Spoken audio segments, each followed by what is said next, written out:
ሰላም እንዴት ናችሁ? እፎይን በጩኸትና በማስፈራራት ሱፊዎችን ደግሞ በቦምብና መስጊዳቸውን በመንጠቅ ጥያቄያቸውን ለማፈን የሚሞክረው የዋብያው ገዳይ ጨፍጫፊ ቡድን ትግላቸውን ስራቸውን ቀጥለውበታል። እኚህ ሱፊ ኡስታዝ የሚሉትን አዳምጡ። እኛ ካሁን በፊት ሁላችሁም ታውቃላችሁ፣ ይህንን አቂዳ አንፈልግም እናጠፋለን መስጊዳችንን ተቀማን ብለው ተቋዋ መስጊድ ስንት ህፃናት ተጨፍጭፏል። ተቀብረው የቀሩ ልጆች ሳይታወቁ የቀሩ አሉ። መዝገባችንን ወስደው እኛ ልጆች ሌሊት ሲቀብሩ አድራችኋል ብለን ስንጠይቅ የገሌ ሚስት ወልዳ ገሌ አስወርዳ የሞቱንም ታውቃላችሁ። ያ በመንግስት እገዛ ሽፍን ብሎላቸው ቀረ። አሁን እኛ መስጊዳቸውን ሰሩ ለብቻ እየሰገዱ። አሁን ለመሆኑ እኔ የምለውን በል የሚባል ነገር አለ? በህግ አለ? መንግስት ይሄን ብቻ ይንገረን፣ ሌላ አንፈልግም። የተናገረውን ሰምታችኋል።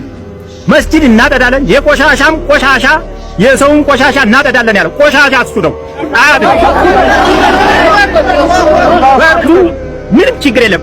አየነው መንግስት ቦምብ እኮ ከድልድይ ጫፍ ከጫፏ ድረስ 11 ቦምብ እኮ ነው የተኮሱት እዛ ድልድይ ላይ፣ ህዝብ አልተረፈም። እንግዲህ ይሄ ምንድን ነው? ችግር የለም። ሚኒሻም እኛ 10,000 20,000 እየተጣለብን አሰልጥነን እኛው ላይ ዱላውን ተረተረ፣ ችግር የለውም። ጊዜ ይስጠን፣ ጊዜ ይፈታዋል። ሰላም እንደሰማችሁት እንግዲህ የአባሾችን ወይም ሱፊዎችን መስጊድ በቦምብ ጭምር እየነጠቋቸው ናቸው ዋብያዎቹ ማለት ነው። እና አሁን ሶሻል ሚዲያው ላይ የዋናው ነባሩን የሙስሊሞቹን ጥያቄ ለማፈን የዋብያው ሴክት እፎይ ይታሰር፣ እፎይ ይገደል፣ ይቆረጥ፣ ይፈለጥ የሚሉ ዘመቻ ከፍተውብኛል ማለት ነው። ከአንድ ግለሰብ ጋር እንደዚህ ሰጣ ገባ ውስጥ ከምገቡ ብዙሃኑ የሙስሊም ማህበረሰብ በተለይም ነባሩ ሀባሹ እየጠየቀው ያለው ነገር አለ። ከመስጊዳችሁ ውጡልን፣ መጅሊሳችንን መልሱልን፣ አትግደሉን እያሏችሁ ነው። በዙሪያችሁ ያሉትን መግደል፣ ከመስጊዳቸው ማስወጣት አቁሙላቸው፣ መጅሊሳቸውን መልሱላቸው።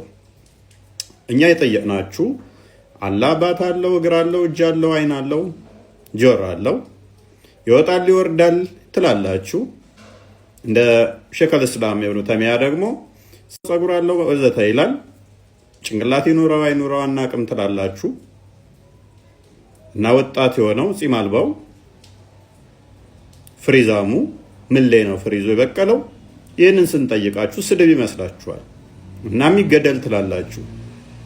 ይሄ አላህ ካሳፈራችሁና ማታመልኩት ከሆነ ከተሸመቃቃችሁበትና ስድብ ከመሰላችሁ አካላቱ የተበታተኑ ይሁን የተገጣጠሙ ስንት እንደሆኑ እንኳን ማታቁት ከሆነ እንዲህ የሚያሳፍራችሁና የሚያሸማቅቃችሁ ከሆነ አላህ በክፍል አካላት አይገለጥም ብላችሁ እንደ አባሾቹ አቂዳችሁን ማስተካከል ነው። ካልሆነ ግን እፎይ የተሳደበ እያላችሁ ነጋ ጠባ ታልቅሱብኝ።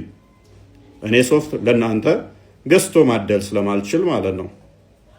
ባይሆን የነባሩ ሙስሊም መጅሊስ የቀማችሁትን መልሱላቸው። እነሱን መግደል አቁሙ ፍትሃዊ ከሆናችሁ። እናም አታለቃቅሱ። ሶፍት አናድልም ለእናንተ።